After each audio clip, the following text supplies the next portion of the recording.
make sure you go pee-pee beforehand, because one, this is a long-ass movie, and two, this is gonna be a long-ass review, because it's a long-ass movie. So welcome back, and thank you once again for trusting me with your full spoiler movie reviews. That thing I do where I watch movies, and then I tell you all about them. As always, I am unpaid and unsponsored, and unfortunately unemployed, still. And spoilers, all the spoilers, spoilers.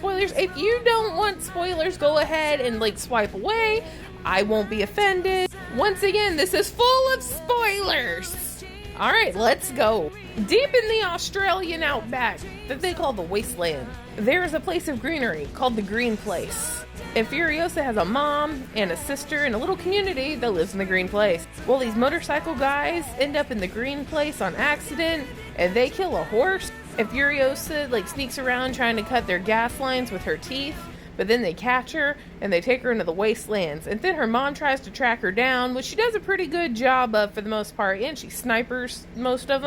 Except they made it back to Motorcycle Central that I'm going to call Daytona because I can't remember the name of it. Well, Chris Hemsworth in all of his BDSM gear is the head of Daytona. And he's holding Furiosa hostage until she tells him how to get to the Green Place. To which then there's this big sandstorm, and her mom tries to rescue her on the back of a motorcycle. And then her mom gets caught, and then she gets caught, and they torture her mom to death. So then she's forced to ride with the motorcycle people in this little cage with the dogs, and this guy who keeps writing shit down. He's like a historian or something. And then they run into one of the Nicholas Hoult painted guys from the Citadel, and he leads them to the Citadel because there's kind of some greenery on top, I think. So they lead him into the Citadel, and then Chris Hemsworth puts on his best WWE Stone Cold Steve Austin performance and tells Mortimer Snerd, hey, release your shit. We taking over. And Mortimer Snerd was like, nah, fuck you. Release the hounds. Except it wasn't release the hounds. The painted guys are really eager to, eat. And then they took over the rig.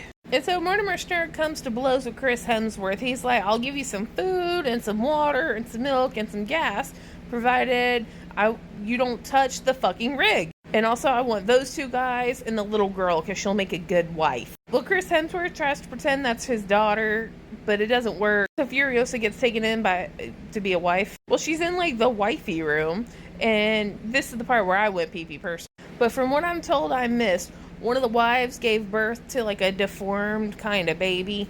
And apparently after your third baby that doesn't make it or can't make it, you get kicked out of being a wife. So she cuts her hair off and goes into hiding. And she camouflages as one of the guys. And then, she's working on all the stuff. And then one day, one of the trucks they're trying to haul up the canyon, is fixing to fall. So she has to climb on there and re-rig it. And they're like, you're doing great. Now you can be, I think, a gunman? Well, anyway, she gets pulled down to the part where they build all the rigs and shit. So she gets to help build the rig, and then she tried to stow away. That little spot that she was hiding all the chicks in there in Fury Road? Yeah, she was going to stow away in there to get the fuck out. But then some stuff went down, and she actually had to help save the rig. And the rig driver found out about her. And he kind of takes her as his own. He's like, okay, you're going to learn the rig, and I'm going to supply you with some food and some weapons, and you're going to get the fuck out of here. And she decides that he's going to come with her. Well, one day they went to the bullet farm, because you take, I think, the milk and some water, and you take it to the bullet farm, and then the bullet farm is going to give you, bullets. And there's cabbages somewhere. I'm not certain where the cabbages come from. Well, then you take the bullets, and you take, I guess, half of them to Gasoline Town, and you trade half the bullets for the gasoline. Except Chris Hemsworth and the fucking Daytona 500 done took over Gasoline Town. And they tried to, I think, attack the rig. Then the rig had to get out there without gasoline. So then they had to conserve all the gas and turn off generators and shit. And then they sent them back out there, and to come to find out Chris Hemsworth had taken over the bullet farm too. So then the rig driver set it up with Furiosa that there was an escape vehicle. And then the rig was going to get caught and they were going to escape and get the fuck out of Dodge. Well, they both get caught by Chris Hemsworth. Now the rig driver gets pulled behind one of the motorcycles on a chain. He's just pulled around and eaten by dogs until he dies. And then Furiosa, she got her hand squished during a fight. And they use her bad arm to pull her up and hang her from fucking Mater on steroids for a while. But what they didn't see is that she gnawed her own arm off. Actually, I think she cut it off, but it kind of looked like she gnawed her own arm off. And she also stole a motorcycle and made it all the way back to the Citadel. Well, she wakes up in this like underground room full of, festering dead body part. But she gets back in and she tells Wintermer Schnurd what's going on. And then apparently it turned into a whole 40-day war to which she had time to build herself an arm and get a rig. But it was kind of a jalopy, so she drove it down to like the battlefront. And while they're stealing all the parts on that one, she takes a cool car. And she tracks down Chris Hemsworth, who at this point, he ain't got shit going on for him. He done stole Stone Cold Steve Austin's like whole setup. He got a vest, he got leather pants. He ain't got nothing for him. And she like chases him down through the outback for a while. And the whole question is like, oh, what did she do with him in the end? Because, she wants vengeance for him like torturing and killing her mother and kidnapping her and stuff. And they're like, oh, she shot him in the back of the head. Oh, she pulled him behind the truck until she died. No, the ending is better than all of that. Apparently up in the top of the Citadel, he's still alive.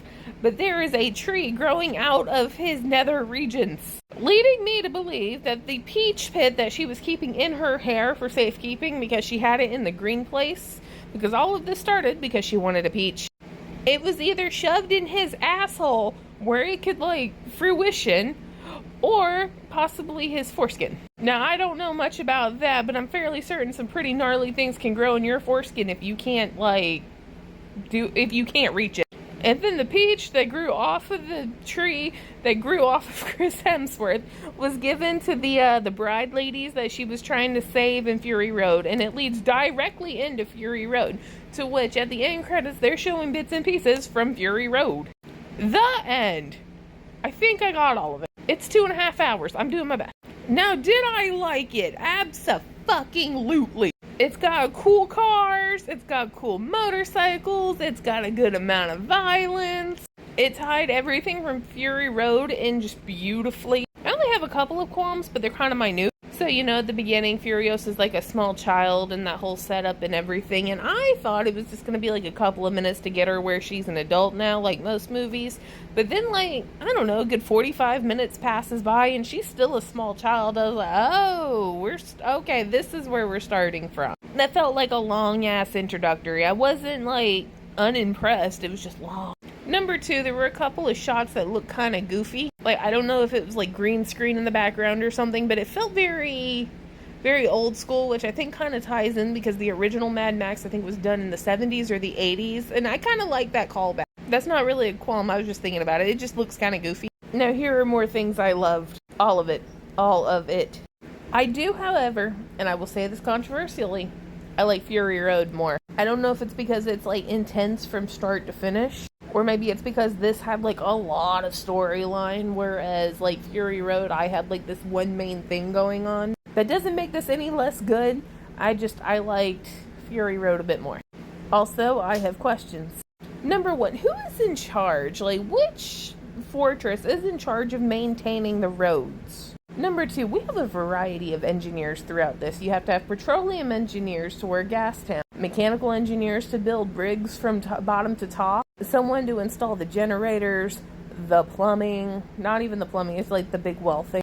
Plastic tubing for said cars exists. There has to be a chemist to make the gunpowder that goes into the bullets. Somebody has to cast the bullets. Somebody has to run and maintain this machinery. So if we have all of that, why are we not using it to rebuild a society as opposed to make these big gas cars go vroom vroom? And finally, is this a problem that would be exclusive to Australia, primarily in the outback region? I mean, I guess if you have deserted areas like Nevada and shit, you might see similar problems. But places where there's actual vegetation, I don't think this would be a thing. In conclusion, I cannot drive a standard, nor have I ever driven a Class C vehicle. I'm pretty certain I could drive the rig, though. I'm almost certain I could, which is exactly why I drive the one with the big speakers and the little guy playing guitar. But anyways, 10 out of 10 perfect movie award. Full 10 out of 10. Okay, bye. Life is a highway. I want to ride it all night long.